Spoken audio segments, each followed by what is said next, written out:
ওয়ালাইকুম রহমতুল্লাহ। এই দেখেন, লক্ষ্য করেন, আমার সাধু দামনটা লক্ষ্য করেন, দুটো পাথর দাঁড়িয়ে আছে লম্বা করে, ছোট্ট ছোট পাথরে আটকে আছে। দেখুন ওই দুটো পাথর, আল্লাহ রসুল ওখানে বসেছিলেন নামাজ পড়বে বলে।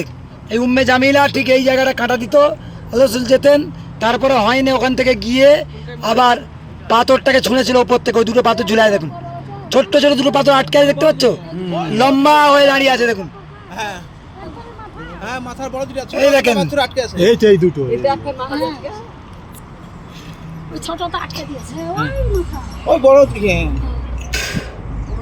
এই দেখেন, এই ক্যামেরা দেখলে বুঝতে পারবে এই জায়গাটা, এই জায়গাটা, এই দুটো পাথর দেখুন, লক্ষ্য করে এই দেখেন, এই দুটো পাথর হয় সেখানে, এই বড়টা, ওই বড় দুটো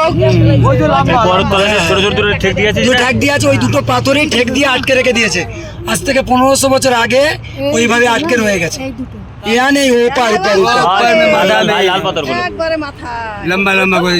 এইটা হচ্ছে উম্মে জামিলার ঘর আর মসজিদে মোহাম্মদী। এই নিচেটা আর যেতে দেয় না, পুলিশ আটকে দিল, সিগন্যাল দিয়ে বললে আর যাওয়া যাবে না।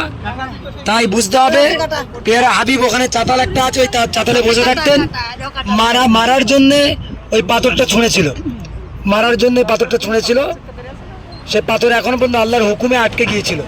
ছোট ছোট পাথর আল্লাহকে বললো আমরা আটকে দিচ্ছি, ওখানেই রয়ে যাবে, ওইভাবেই ঝুলে রয়ে গেছে। ভাবেন, ওই দুটো পাথরটার কম ওজন নয়, যদি পড়তো নিচে যে কি হালত হতো আল্লাহ বেহতার জানে।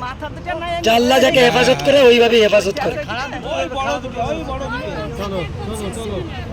কেন এখন অত্যাচারের কারণের জন্য পুলিশ আর আটকে রেখেছে, আমাদেরকে যেতে দেয় না। দেখতে পেয়েছো, দেখতে পেয়েছো তো? হ্যাঁ, ওই বড় দুটো, ওর নিচে এখন দুটো ছোট পাথর আটকে আছে, ওই তখন থেকে আটকে রেখে দিয়েছে। আর রসুল্লাহ ঠিক ওই জায়গাটা বসে থাকতেন, ওই মসজিদ, ওইখানে বসে থাকো, ওই নিচে মসজিদ, ওই সাদা ট্যাঙ্কি রয়েছে, সাদা ট্যাঙ্কির ওখানে, ওইটার নাম হচ্ছে মসজিদে মোহাম্মদী। ওখানে বসে নামাজ পড়তেন। হ্যাঁ হ্যাঁ, এখন সব গভর্নমেন্ট থেকে বন্ধ করে দিয়েছে, সৌদি বাদশাহ সব বন্ধ করে দিচ্ছে। এটা তায়েফে সরজমিন, তায়েফে এখন সবজি চাষ হচ্ছে, তায়েফে এখন সবজি চাষ হচ্ছে। দেখুন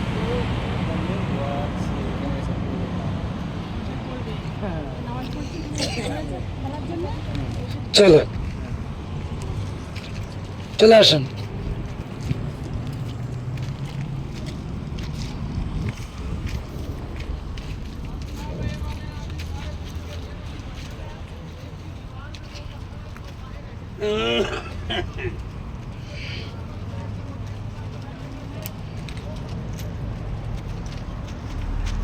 আমরা এইখান থেকে দেখতে